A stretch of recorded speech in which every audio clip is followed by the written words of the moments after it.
কারণে কোষে বিষক্রিয়া তৈরি হয়ে যায়, সেটা অথবা খাদ্যের অভাবের কারণে। তাহলে খাদ্যের অভাব অথবা বিষক্রিয়ার কারণে কোষের যে মৃত্যু ঘটে তাকে কি বলা হয়? পারবো না কথাটা? আমার তো মনে হয় আর ভুল হওয়ার কথা নয়। তাহলে মনে রাখবেন, ন্যাক্রোসিস ন্যাক্কারজনক ঘটনা। তাহলে খাদ্যের অভাব অথবা যে মৃত্যু হয় তাকে অ্যাপোপ্টোসিস, যেটা কোনো কোষের যখন নিউক্লিক অ্যাসিডকে মৃত্যু হয়ে যাবে কোনো কারণে। লিথাল জিন আলাদা, লিথাল জিন হচ্ছে জীবের মৃত্যু ঘটায়। কথা বুঝছো? তাহলে আমরা বলবো কি, কোনো কারণে যদি কোষের অভ্যন্তরীণ জেনেটিক্যাল বস্তু মানে নিউক্লিক অ্যাসিডটা নিষ্ক্রিয় হয়ে যায়, তখন ওই কোষটাও নিষ্ক্রিয় হয়ে যাবে, মারা যাবে। আর এই ঘটনাকে বলে অ্যাপোপ্টোসিস। জীবনচিত্র নয়, জাস্ট এমসিকিউ আর জ্ঞানের জন্য। তাহলে দুটা সংজ্ঞা, যে কোষের মৃত্যু কয়টা উপায় হয়? আমি একে একে বলবো যে যখন নিউক্লিক অ্যাসিড নিষ্ক্রিয় হওয়ার কারণে, জেনেটিক্যাল বস্তু নিষ্ক্রিয় হওয়ার কারণে কোনো কোষের মৃত্যু ঘটে, তখন সেটাকে অ্যাপোপ্টোসিস বলে। আর খাদ্যের অভাব অথবা বিষক্রিয়ার কারণে যখন কোনো কোষের মৃত্যু ঘটে তখন তাকে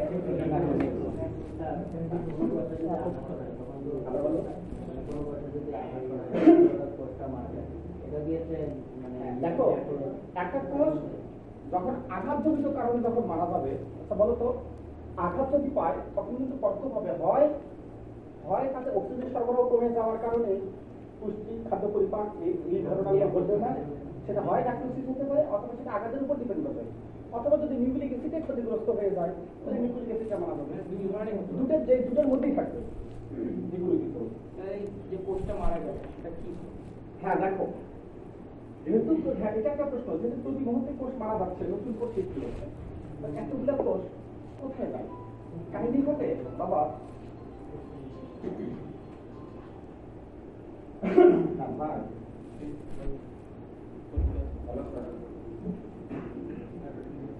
আজকে তাদের বসে তো কথা বললো। হ্যাঁ, একটা নতুন খবর পেলাম, ওনাকি কোন ভার্সিটিতে ওনাকি অনার্স কমপ্লিট হচ্ছে, এমবিএ করতেছে ঢাকা ভার্সিটিতে। হ্যাঁ হ্যাঁ, আমি জানতাম এমবিএ করতেছে। এখন যেটা শুনলাম আভাস, শিওর করে বলতে পারতেছে না, আমার বন্ধু আমার নাকি সেটা করাইছে, কোন ভার্সিটিতে নাকি ভাইরাও হয়ে গেছে। চিন্তা করতে হবে, বুঝছেন? জয়মন নাকি সেখানে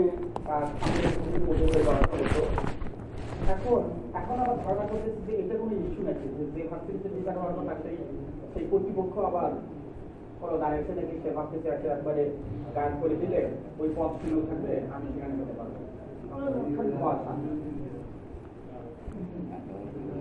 কাজুর ভাই বলে আজকে যাবে সন্ধ্যায় রাতের গাড়িতে।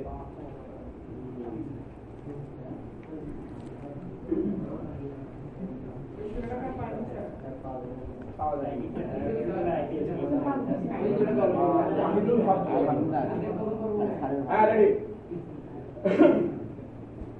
তাহলে আমরা বলছিলাম যেটা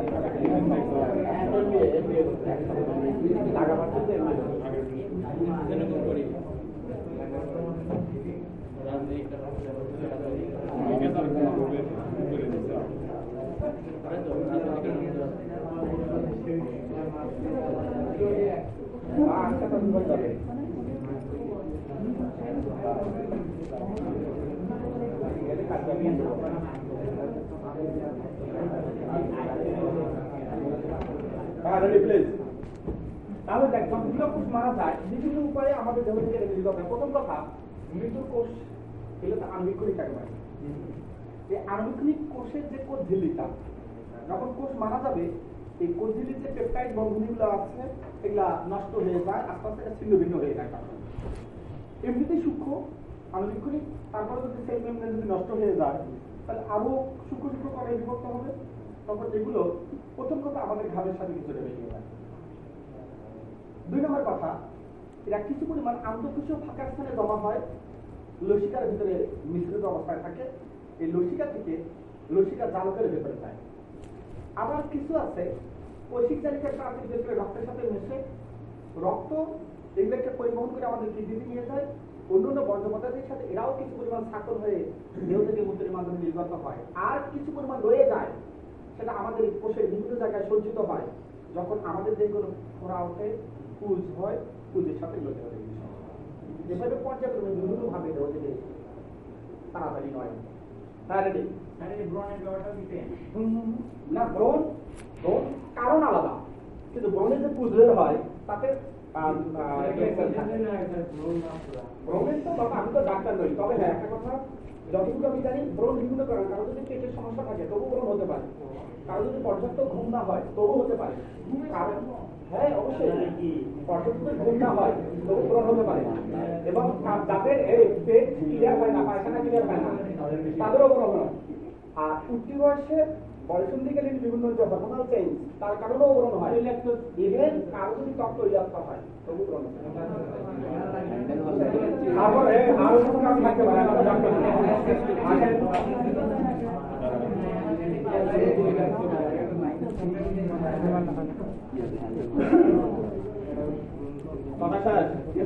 আচ্ছা, আমরা মাইটোসিস ইনডেক্স আমরা কতদিন বলেছি? আমরা আজকে শুরু করব এপিথেলিয়াম লাইনিং। কিছু এপিথেলিয়াম হচ্ছে আবরণী কলা। কি বলছে? এপিথেলিয়াম লাইনিং, ওই যে লাস্টের লাইন মাইটোটিক ইনডেক্সের উপরে। ও কি বলছে? আমাদের বিভিন্ন রোগগুলো যুক্ত হয়, তার মধ্যে হচ্ছে রক্তকোষ ও অন্ত্রের এপিথেলিয়াম। হ্যাঁ হ্যাঁ, এই দেখো এই এপিথেলিয়াল লাইনিং বলছে আমাদের যে অন্ত্র বলতে ক্ষুদ্রাংশ, বৃহদাংশ, এর যে ভেতরে প্রাচীর যে কোষগুলো আছে এই কোষগুলো বেশি মানা যায়। দেখো আমরা শুরু করছি মিউজিক, বইবার আই গল্প করবো সবাই মিলে, এটা সব পুরোনো কথা। তবে এই অধ্যায়ের মধ্যে মিউজিক টপিকটা সবচেয়ে বেশি ইম্পর্টেন্ট। আমি পরে দিই মাইটোসিস যা কিছু হয়ে গেছে সবকিছু ধরবো। পরীক্ষাটা আমি নেই, পরীক্ষা কথা আছে।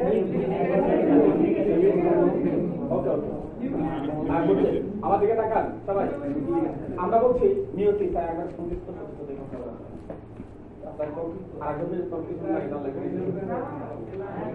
কোষ বিভাজনে মাতৃকোষে নিউক্লিয়াস দুইবার ভাগ হয়, ক্রোমোজোম একবার ভাগ হয়। নিউক্লিয়াস ভাগ দুইবার, ক্রোমোজোম একবার। তাই বলি কি সাইটোপ্লাজম ভাগ হবে না? হবে।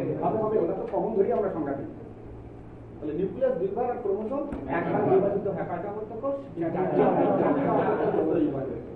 আর যে চারটা অপত্য কোষ সৃষ্টি করবে তার প্রত্যেকটা অপত্য কোষের ক্রোমোজোম মাতৃকোষের ক্রোমোজোম সমান হবে। অয়নকে দাঁড়াতে পারে কতদিন পর আসলে ছবিটা একটি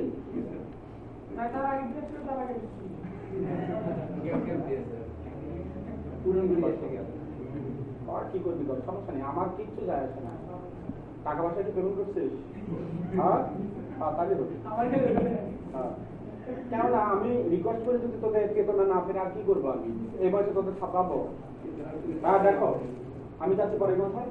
তাহলে সাথে বলছে একবার যে কোষ বিভাজনে আমি আগে বলবো মাতৃকোষের নিউক্লিয়াস দুইবার এবং ক্রোমোজোম একবার বিভাজিত হয়ে চারটি অপত্য কোষ সৃষ্টি করে, যাদের প্রত্যেকটি অপত্য কোষের ক্রোমোজোম সংখ্যা মাতৃকোষের ক্রোমোজোম সংখ্যার অর্ধেক হয়, তাকে মিউজিক কোষ বলে। আর বলতে হবে বল দুই। তারপর এত শেষ করা দরকার। যে কোষ বিভাজন প্রক্রিয়ায় মাতৃকোষের নিউক্লিয়াস দুইবার বিভক্ত হয়ে এবং ক্রোমোজোম একবার বিভক্ত হয়ে মাতৃকোষের ক্রোমোজোম চারটি অপত্য কোষ করে, যাদের এবং তাদের প্রত্যেকটি অপত্য কোষের ক্রোমোজোম সংখ্যা তাকে পারবো না। দেখি আমি মিশন স্যার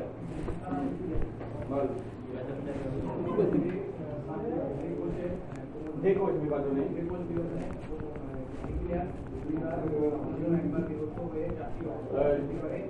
যার প্রত্যেকটি ক্রোমোজোম সংখ্যা মাতৃকোষের ক্রোমোজোম সংখ্যার অর্ধেক হয়, তাকে মিউসিস শব্দের অর্থ হ্রাস পাওয়া, তাই না? যেহেতু অগ্রগতির ক্রমশ অর্ধেক হয়ে গেছে, হ্রাস পাইছে, তাই এটাকে হ্রাসমূলক বিভাজন বলে। আমি খালি রিমাইন্ড করে দেবো, একবার বোঝাবো না যে মিউসিসকে হ্রাসমূলক বিভাজন বলা হয় কেন। যে কোষ বিভাজনে সৃষ্ট অপত্য কোষের ক্রোমোসোম সংখ্যা মাতৃকোষের ক্রোমোসোম সংখ্যা থেকে কম হয়, কেন হ্রাস পাওয়া মানে তো অর্ধেক কম হয়, কমে যাওয়া। তাহলে যে কোষ বিভাজনে সৃষ্ট অপত্য কোষের ক্রোমোসোম সংখ্যা মাতৃকোষের ক্রোমোসোম সংখ্যা থেকে কম হয় তাকে হ্রাসমূলক বিভাজন বলে। যেহেতু সংখ্যাটা যেহেতু মিউসিস কোষ বিভাজনে মাতৃকোষের নিউক্লিয়াস দুইবার, ক্রোমোসোম একবার বিভাজিত হয়ে কয়টি অপত্য কোষ সৃষ্টি করে, যাদের প্রত্যেকটি অপত্য কোষের ক্রোমোসোম সংখ্যা মাতৃকোষের ক্রোমোসোম সংখ্যার অর্ধেক হয়, সে কারণে মিউসিসকে পারবো না। যে কোষ বিভাজনে মাতৃকোষের ক্রোমোসোম সংখ্যা থেকে অপত্য কোষের ক্রোমোসোম সংখ্যা কম হয় তাকে হ্রাসমূলক বিভাজন বলে। যে কারণে যেহেতু নিউক্লিয়াস একবার এবং ক্রোমোসোম একবার বিভাজিত হয়ে চারটি অপত্য কোষ তৈরি করে, যা প্রত্যেকটি ক্রোমোসোম সংখ্যা মাতৃকোষের ক্রোমোসোম সংখ্যার অর্ধেক থাকে, তাই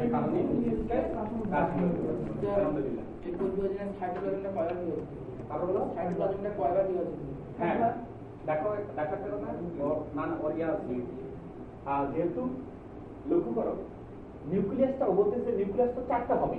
আসলে প্রথমে সাইটোকাইনেসিস প্রথমবার একবার হবে, হয়ে ও পাশে দুটো হবে, এ পাশে দুটো হবে, প্রত্যেকটা তারপরে আবার দ্বিতীয়বার করে বিভাজন হবে। তার মানে পরোক্ষভাবে তাহলে মোট সাইটোকাইনেসিস কয়বার হলো? তিনবার, তাহলে পরোক্ষভাবে হচ্ছে।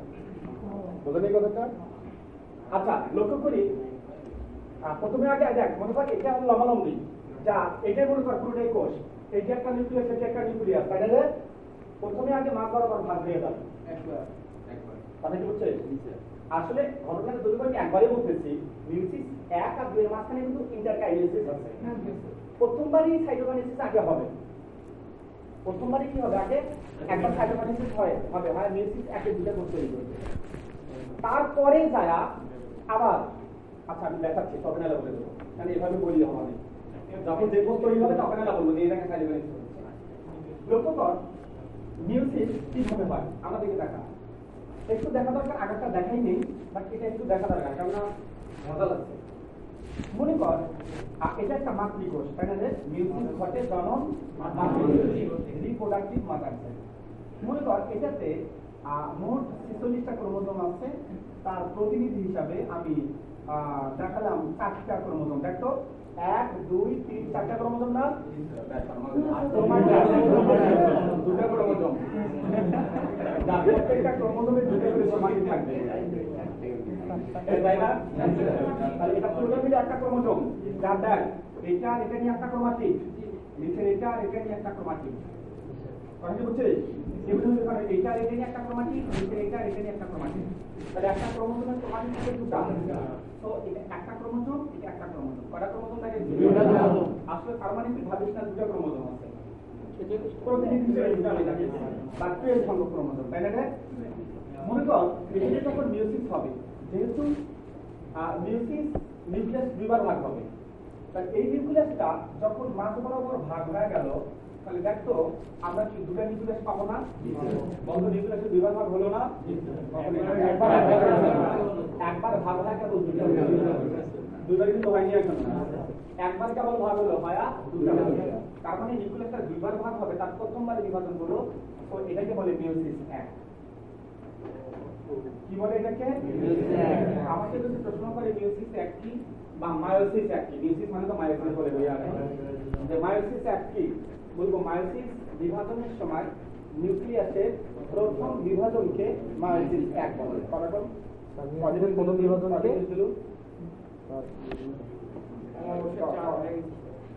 মিউসিসের প্রথম বিভাজনকে মিউসিস বিভাজনের সময় নিউক্লিয়াসের প্রথম বিভাজন। আমার বলার কিছু নাই, তার কারণ বিষয়টা হচ্ছে যে তোরা যতটা পানিতে নামবি ততটা ভিজবি। এই সমস্যাটাই আমাকে কষ্ট করে দেখতে হবে আমার ছাত্রটা ভিজে ন্যাপটা হয়ে গেছে, এতটুকু আমার কষ্ট হবে, তাছাড়া আর কিছু নয়। আমি বারবার সতর্ক করতেছি একবারে ভালোভাবে বলতেছে, একবারে গালে বলতেছে, বাট তোদের যদি চেতনা না ফিরে কি হবে?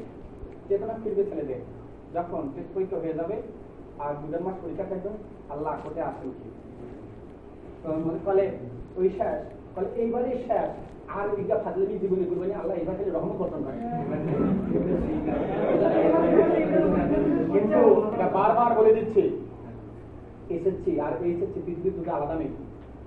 এসএসসি যে সিলেবাস, কোন ছাত্র যদি চেষ্টা করে 2 দিনে ওই বই, একটা বই একবারে এবার ওপার করা যাবে, যাবারে বলো করা যাবে, কিন্তু কলেজের বই এটা সম্ভব নয়। বুঝতেছেন? হ্যাঁ, ওই জন্য শালু ওই যে ভাবেন না কত শালা কি করলাম তবু 2-5% এই টাকা আটকায়।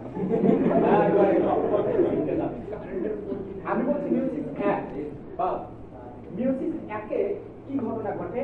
মাতৃকোষের যে ক্রোমোজোম গুলো আছে তার অর্ধেক যাবে এইটাতে, মানে একটা যাবে। আর 2টা ক্রোমোজোম দেখাইছি, একটা যাবে এখানে আর একটা যাবে এখানে। শুনছিস? তার মানে টুয়েন আছে, এন যাবে এখানে, এন যাবে এখানে। 46টা থাকলে 23টা যাবে এখানে, 23টা যাবে এখানে। এইটুকু মিউজিক 1 না? মিউজিক 1-এর মাতৃকোষ এইটা না, অপত্যকোষ এইটা না, তাই না? এইটুকু যদি আমরা কল্পনা করি যে মাতৃকা অপত্য মিউজিক 1-এর সাপেক্ষে, তার ক্রোমোজোম কি অর্ধেক হয়ে গেছে না? ওকে, এখন দেখ যখন মিউজিক 2 ঘটবে, মিউজিক 1 তো 2টা নিউক্লিয়াস, এখানে তো একটা সাইটোকাইনেসিস হবে। হ্যাঁ এই লক্ষ্য কর, হ্যাঁ ভালো কথা মনে করছে। যখন মিউজিক 1 হলো, মিউজিক যখন 1 হবে হওয়ার পর কিন্তু এখানে একটা সাইটোকাইনেসিস ঘটে, কথা কি বুঝছেন? তারপরে এখানে যায় আরেকবার হবে।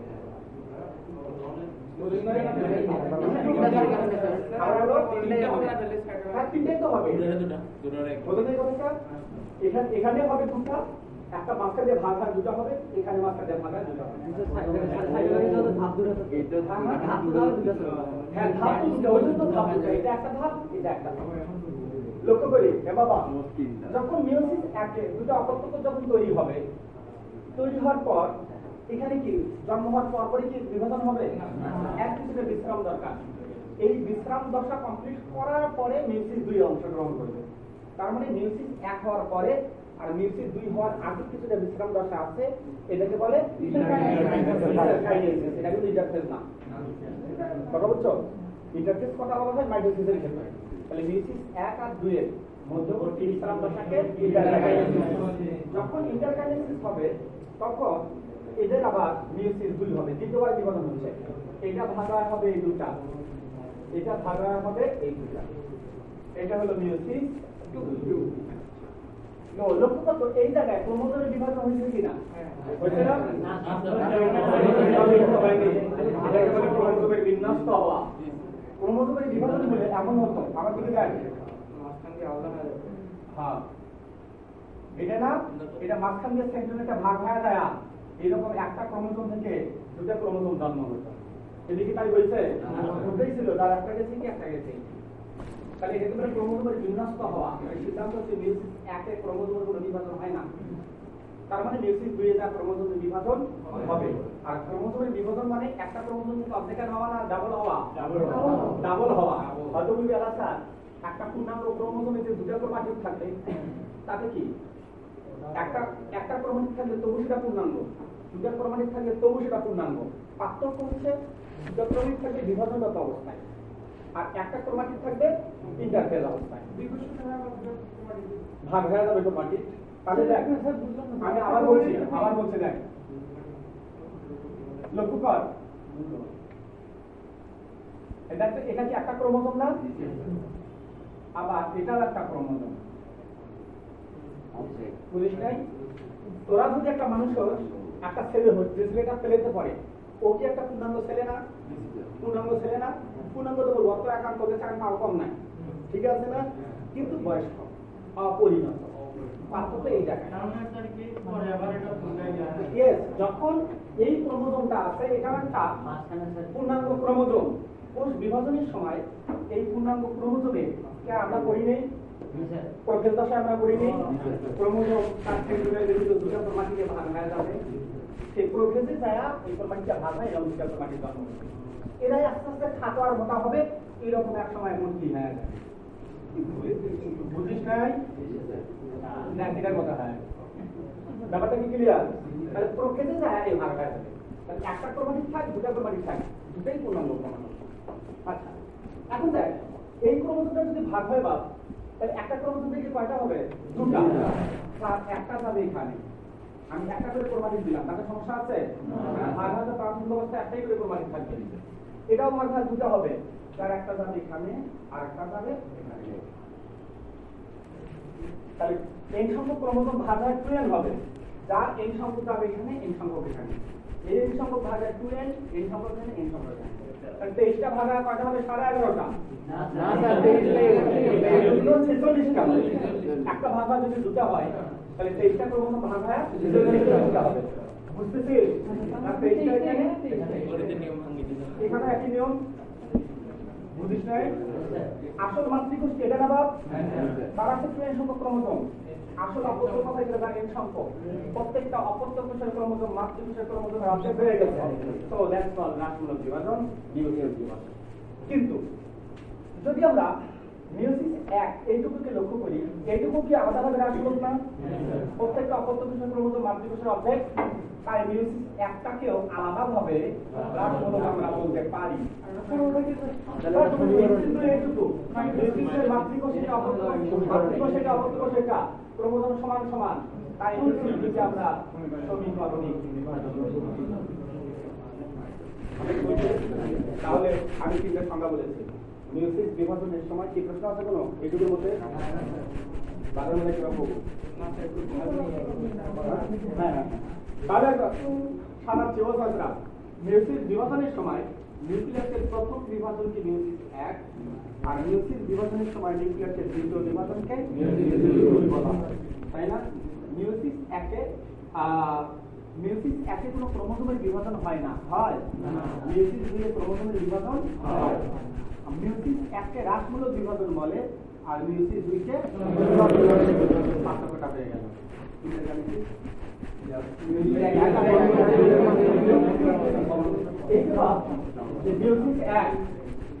এই যে মিয়োসিস 1 এই মিয়োসিস 1 আবার 4টা পর্যায়ে বিভক্ত কয়টা পর্যায় একটা হলো prophase 1 metaphase 1 anaphase 1 telophase 1 prometaphase নাই এই ছাত্রা প্রোমেটাফেজ আছে নাই তাহলে এই মিয়োসিস 1 এই 4টা পর্যায়ে প্রোফেজ 1 মেটাফেজ 1 অ্যানাফেজ 1 টেলোফেজ 1 তাহলে মিয়োসিস 2 এর 4টা ভাগ প্রোফেজ 2 মেটাফেজ 2 আমরা কি বুঝতে পারছি তাহলে 2 বসে দেব জানিস বা আচ্ছা আমি বলছি যে মিয়োসিস 1 4টা পর্যায় প্রোফেজ 1 মেটাফেজ 1 অ্যানাফেজ 1 টেলোফেজ 1 কিন্তু মিয়োসিস 2 ওটাও 4টা পর্যায় খালি 2 বসাই প্রোফেজ 2 মেটাফেজ 2 অ্যানাফেজ 2 টেলোফেজ 2 আমি যদি নাম বলে না পারবো না কেবল শুরু আসল যাত্রা কেবল মিউজিক চলতেছে কেবল মিউজিক শুরু হয়েছে বাবা আমার দিকে তাকাও মিয়োসিস বিভাজনের সময় নিউক্লিয়াসের প্রথম বিভাজনকে মিয়োসিস 1 বলে ওকে কোন ভাব করতেছে হ্যাঁ আমি যেটা বলতেছিলাম এবং এই যে মিয়োসিস 1 আর 2 গেল এদের মধ্যে প্রোফেজ ধাপ যেটা প্রোফেজ 1 এটা সবচেয়ে দীর্ঘস্থায়ী ন্যাচারালি মাইটোসিসের প্রোফেজও কিন্তু সবচেয়ে দীর্ঘস্থায়ী ধাপ এখানকার যেটা প্রোফেজ 1 প্রোফেজ 2 নয় যেটা প্রোফেজ 1 সেটা সবচেয়ে দীর্ঘস্থায়ী আলোচনা সুবিধার্থে এই প্রোফেজ 1টাকে 5টা উপপর্যায়ে বিভক্ত আমি এটা জিনিস দেখলাম হ্যাঁ বল এ বল আর আলোচনার দরকার নেই এই যে এখানে মায়োসিসের মধ্যে আপনি যদি মায়োসিস 1 ইন্টারগ্যানসিস তার আগে যে ইন্টারগ্যানসিস দেখো একটা কথা আমি বলি আচ্ছা বলতো তুই অ্যান্সারকে বলতো এই মায়োসিস বিভাজন কোথায় হচ্ছে? ওই বলুন। হ্যাঁ, জননমাতৃকোষে। বলতো জননমাতৃকোষ থেকে তৈরি হয়? জার্মিনাল এপিথেলিয়াল টিস্যু থেকে। শুক্রাশয়ের ভেতরে কতগুলো আবরণী কলা থাকে, ডিম্বাশয়ের ভেতরেও কতগুলো আবরণী কলা থাকে। ওই আবরণী কলাগুলো শুধুই জননমাতৃকোষ সাপ্লাই দেয়, তাই এদের নাম হয় জার্মিনাল এপিথেলিয়াল টিস্যু। কি নাম রে? জার্মিনাল এপিথেলিয়াল টিস্যুগুলো মাইটোসিস প্রক্রিয়ায় বিভাজিত হয়। তাহলে যে মুহূর্তে জার্মিনাল এপিথেলিয়াল টিস্যুতে মাইটোসিস ছায়া মাতৃকোষ তৈরি হলো, মাতৃকোষ জন্ম হওয়ার সঙ্গে সঙ্গে বিভাজন শুরু করবে। কি দরকার আছে না? আমাদের মেইন তো germinal epithelial tissue, germinal epithelial tissue আমরা যে বিভাজন একটা করে বলছি না। হ্যাঁ, পরক হবে অবশ্যই। ওদেরটার পরে যখন জার্মিনাল এপিথেলিয়াল টিস্যু বিভাজিত হয়, হয়া যে মাতৃকোষ তৈরি করে ওটা তো মাতৃকোষ নামে পরিচিত, ওটা তো আর আমি জার্মিনাল এপিথেলিয়াল বলতে পারি না। বুঝলেন এই কথাটা? এই যে মাইটোসিস হয়া মাতৃকোষ তৈরি করলো, ওই মাতৃকোষের ইন্টারফেয়ার হয়, তারপরে মিউসিস হবে সেটাতে। কথা কি বুঝতে পারলেন? এবার তাহলে আমি বলছি যে প্রোগ্রেস 1, হ্যাঁ কেউ শোনে না, প্রোগ্রেস 1 5টা উপপর্যায়। একটা লেপ্টোটিন, জাইগোটিন, প্যাকাইটিন, এই তিনটার টপিক। আমার বলতো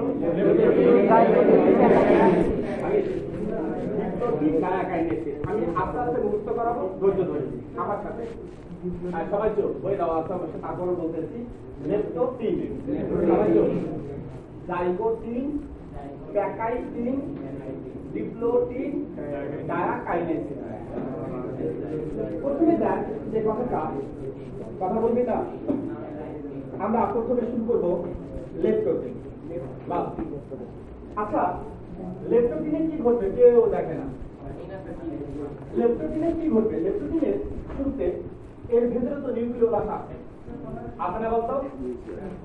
এখন এই 5টা উপপর্যায় কিন্তু প্রভেদের ভাবনা, তাই প্রভেদের কিন্তু কমন বক্তব্য, হ্যাঁ প্রভেদ 1, তাই প্রভেদের কিন্তু কমন বক্তব্য এখানে আজীবন চলতেই থাকবে।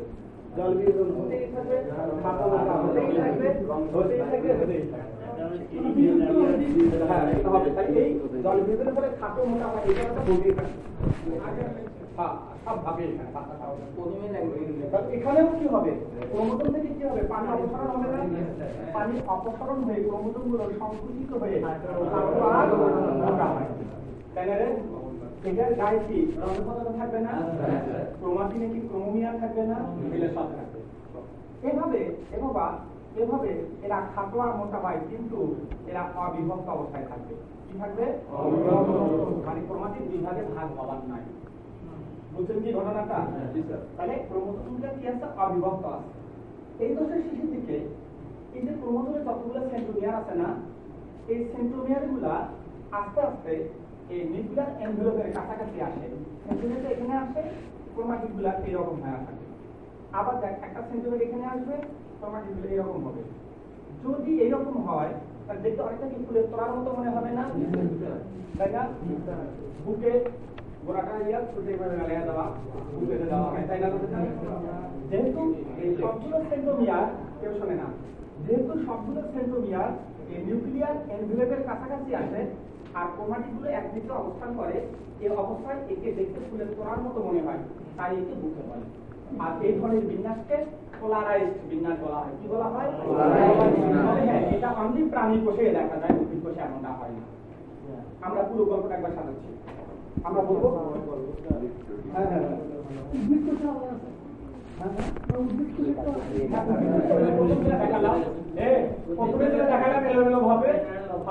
কোষে ওইরকম জেনারেলি এলোমেলো ভাবেই থাকে, প্রাণী কোষে এরকম দুটি অবস্থা। তার মানে উদ্ভিদ কোষে লেপ্টোটিনটা হয় না। লেপ্টোটিনে এরকম হলো আমি হবে না এরকম এই ক্রোমোজোমগুলো একদম পোলারাইজড বিন্যাস দেখা যাবে না। আমি খাবারটি আমাদেরকে দেখা লেপ্টোটিন। হ্যাঁ, এই পর্যায়ে এটা কিভাবে উদ্ভিদ সংযোগ পদার্থ ধারণা সক্ষম হয়? খাদ্য যখন হবে এখন না বোঝাচ্ছিলাম না, সেটি মনে হয় আসলে আমরা পরে যাচ্ছি, আমরা ব্যাখ্যায় যাচ্ছি। লেপ্টোটিন আমি একে বলবো এবং নিজে থেকে এলাকা ডাক পাঠাবো। আমি একটা আগে করে নিয়েছি অলরেডি। লেপ্টোটিন প্রোফেজ একের প্রথম পর্যায় বা প্রথম দশা, তাই না? এই দশায় ক্রোমোজোম থেকে পানি অপসারিত হয়, ক্রোমোজোম গুলা সংকুচিত হয়ে খাটো আর রঞ্জক পদার্থ ধারণ ক্ষমতা বেড়ে যায়, ফলে অনুবীক্ষণ যন্ত্রে স্পষ্ট দেখা যায়, তাই না? এভাবে দেখ ক্রোমোজোম গুলো দীর্ঘ এবং অবিভক্ত থাকে। আমরা বলছি খাটো মোটা হয়, কিন্তু তারপরেও এটা কেমন মোটামুটি একটা লম্বা অবস্থায় একটা থাকে, মানে একবারে তো হবে না, কেবল শুরু হলো, তাই না? তাহলে এ পর্যায়ে ক্রোমোজোমের ক্রোমাটিড গুলো অবিভক্ত এবং দীর্ঘ থাকে। পারবো না কথা বলবো। এ পর্যায়ে প্রাণী কোষে ক্রোমোজোমের সেন্ট্রোমিয়ার গুলো নিউক্লিয়াস এনভেলপের কাছাকাছি অবস্থান করে, নিউক্লিয়াস এনভেলপের কাছাকাছি অবস্থান করে, যার এবং ক্রোমাটিড গুলো সরানো অবস্থায় থাকে, যার ফলে এদের দেখতে ফুলের তোড়ার মতো মনে হয়। এই অবস্থাকে বুকে বলে। আর এ ধরনের বুকে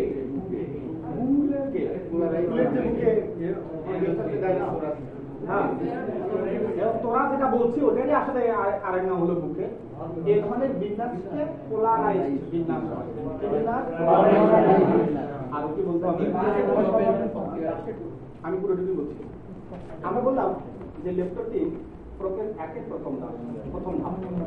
এই ধাপের শুরুতে ক্রোমোজোম থেকে পানি অপসারিত হয়, ফলে ক্রোমোজোম গুলো সংকুচিত হয়ে রঞ্জক পদার্থ ধারণ ক্ষমতা বেড়ে যায়, তাই না কথাটা? ফলে অনুবীক্ষণ যন্ত্রে ভালো লাগে স্পষ্ট। এ ধাপে ক্রোমোজোমের ক্রোমাটিড গুলো অবিভক্ত এবং দীর্ঘ থাকে। এই ধাপে প্রাণী কোষে ক্রোমোজোমের সেন্ট্রোমিয়ার গুলো নিউক্লিয়াস এনভেলপের কাছাকাছি অবস্থান করে, ক্রোমাটিড গুলো ছড়ানো থাকে। এই অবস্থায় একে বুকে বলে, আর এই ধরনের বিন্যাসকে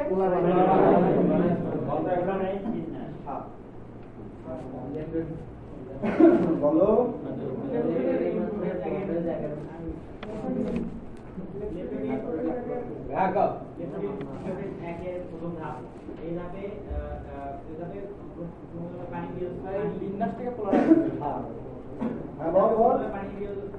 পানি বিয়োজন হয় এবং ক্রোমোজোমগুলো খাটো ও মোটা হয়।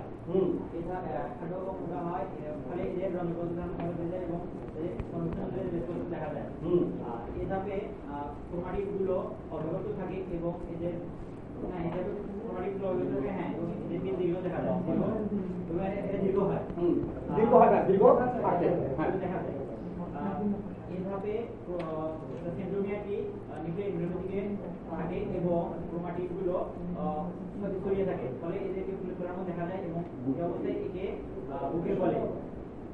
এই অবস্থায় বুকে বলে। প্রাণী কোষে এদেরকে এই ধরনের বিন্যাসকে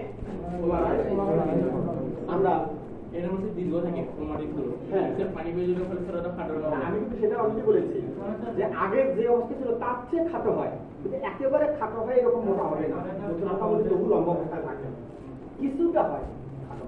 রেডি? আমরা এখন কি লেপ্টোটিন, তারপরে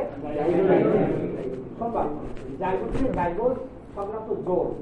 লক্ষ্য করতে একটা কথা, এখানে আমাদেরকে দেখ, এটা নিউক্লিওলাস কিন্তু তখনও থাকবে এবং এতক্ষণ ক্রোমোজোম গুলো কি এমন ছিল না বলতো,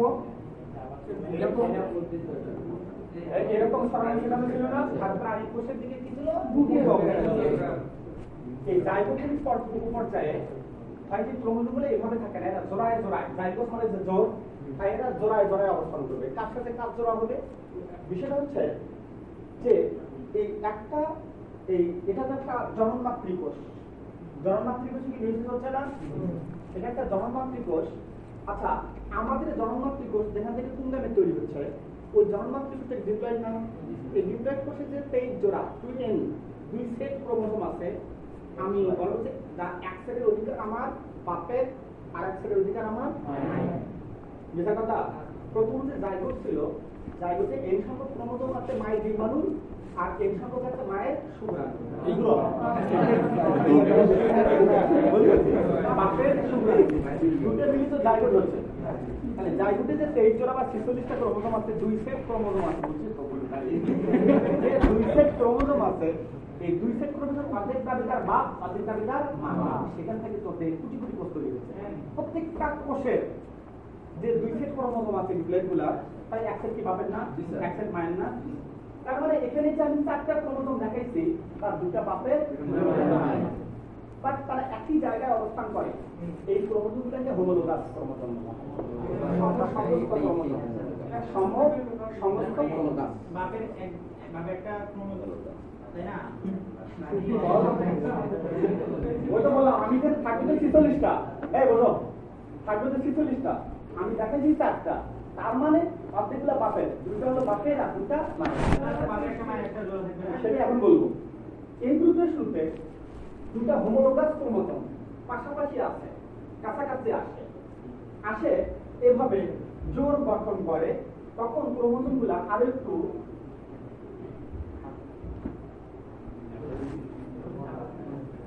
আগের থেকে আরো একটু খাটো মোটা হবে না? পানি ত্যাগ করবে, খাটো আর মোটা হবে না? লক্ষ্য কর,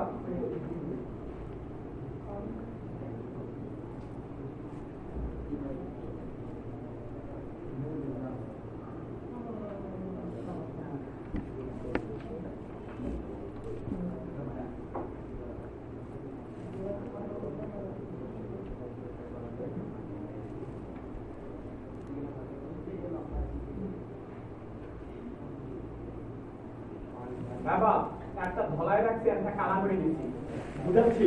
প্রত্যেকটা জোর এটা একটা জোর গঠন করছে, এটা একটা জোর গঠন করছে না? জোর গঠন করবে। তাদের প্রত্যেকটা জোর একটা কালা একটা ধলা, একটা কালা একটা ধলা, তার মানে বুঝাচ্ছি এটা বিপরীত দেহ থেকে আসছে, একটা বাপের আর একটা বুঝলেন? এভাবে এই যে 2টা হোমোলোগাস ক্রোমোজোম কাছাকাছি আসছে, ও নিউক্লিয়াস থাকবে এখানে, কাছাকাছি একটা জোর গঠন করছে, নিশ্চয়ই মনে ধরবো যে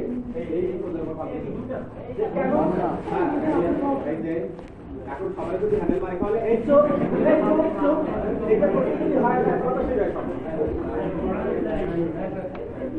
না তোরা মেলে আমার কি, আমি কি বসে দিতে পারছি? হ্যাঁ, আমি যা বলছিলাম, এই যে 2টা হোমোলোগাস ক্রোমোজোম পাশাপাশি অবস্থান করে জোর গঠন করবে। এখন কথা কেন জোর গঠন করবে? কাহিনীটা হচ্ছে এই হোমোলোগাস ক্রোমোজোমগুলোর মধ্যে আকর্ষণ বল কাজ করে। তবে হ্যাঁ, এমন আকর্ষণ, এই আকর্ষণ তো যে কোনো স্থানই হতে পারে, তাহলে তো এমন হওয়া দরকার ছিল, এমন ভাবেও তো এভাবে তো আপনি করতে পারবেন। কাহিনী হচ্ছে, আমি বলি কাহিনী হচ্ছে আকর্ষণটা যে কোনো স্থানই হতে পারে, এ মাথা তো হতে পারে, মাঝখানে হতে পারে, এ মাথা তো হতে পারে, যে কোনো প্রান্ত এক জায়গায় অথবা সব জায়গায় আকর্ষণ হতে পারে। তবে হ্যাঁ, কোন জায়গায় হোক না, সেন্ট্রোমিয়ারে আকর্ষণ বল সবচেয়ে বেশি থাকে। হয়তো মাইয়ার মুখ আর জামাইয়ের মুখ আলাদা থাকে না, দুটো একসাথে। বলেন না, সেন্ট্রোমিয়ারে আকর্ষণ বল বেশি, সেই কারণে সেন্ট্রোমিয়ার গুলো কি থাকবে? এই যে আকর্ষণ বলের কারণে 2টা হোমোলোগাস ক্রোমোজোম পাশাপাশি অবস্থান করে যে জোড় গঠন করে, এই জোড় গঠন করার প্রক্রিয়াটাকে সিনাপসিস বলে। আর যে 2টা ক্রোমোজোম জোড় গঠন করে, এই জোড় গঠনকারী ক্রোমোজোম 2টাকে বাইভ্যালেন্ট ক্রোমোজোম বলা হয়। Bivalent chromosome. আমরা আবার বলি, কারণ দেখো যদি 46টা ক্রোমোজোম থাকে, তাহলে বাইভ্যালেন্ট গঠন হবে কয়টা? মানে যতগুলো ক্রোমোজোম থাকবে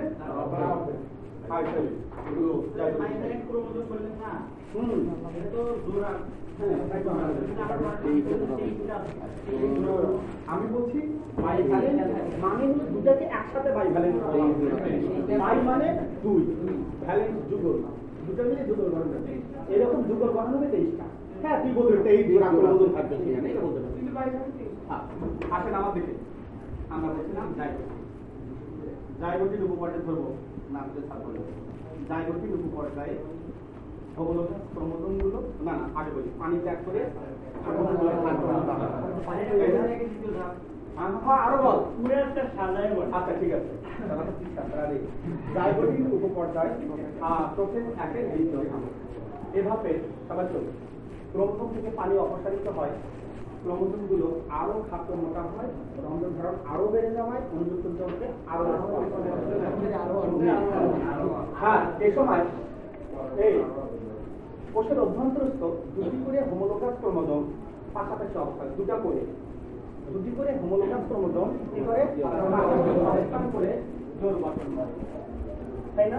সাধারণত আকর্ষণ বলের কারণে হোমোলোগাস ক্রোমোজোমগুলোর মধ্যে আকর্ষণ বলের কারণে এর জোড় গঠিত হয়, তাই না? এই আকর্ষণ বল যে কোনো স্থানে হতে পারে, তবে সেন্ট্রোমিয়ারে সবচেয়ে বেশি আকর্ষণ বল হয়। আর আকর্ষণ বলের কারণে জোড় গঠন করার প্রক্রিয়াটাকে সিনাপটিক বলে, আর জোড় গঠনকারী ক্রোমোজোম দুটিকে একত্রে বাইফালেট এভাবে একটি কোষে যতগুলো ক্রোমোজোম থাকে তার অর্ধেক সংখ্যক বাইফালেট গঠিত হয়। এই উপপর্যায়ে নিউক্লিওলাস তখনও স্পষ্ট থাকে। পারবো না? হ্যাঁ বলছি, দুটি হোমোলোগাস ক্রোমোজোমে জোড় গঠন অর্থাৎ আকর্ষণ বলের কারণে জোড় গঠন করার প্রক্রিয়াটাকে প্রথম থেকে খাটো মোটা হয় ওটা বাদ দেন স্যার, দিয়ে শুরু করেন। আচ্ছা খাটো মোটা হইলে তো বললাম, তারপরে বলবো এই পর্যায়ে কোষের অভ্যন্তরস্থ হোমোলোগাস ক্রোমোজোমগুলোর মধ্যে দুটি করে ক্রোমোজোম পাশাপাশি অবস্থান করে জোড় গঠন করে। সাধারণত হোমোলোগাস ক্রোমোজোমগুলোর মধ্যে আকর্ষণের বলের কারণেই এই জোড় গঠিত হয়।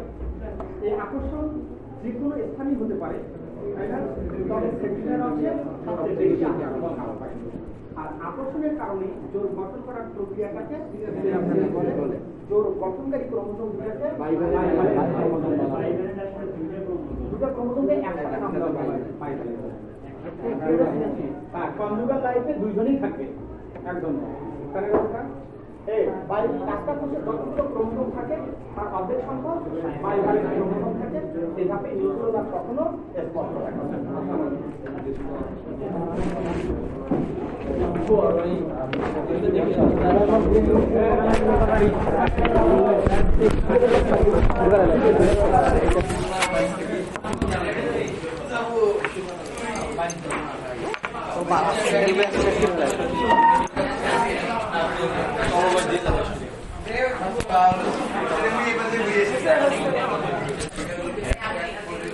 Kalau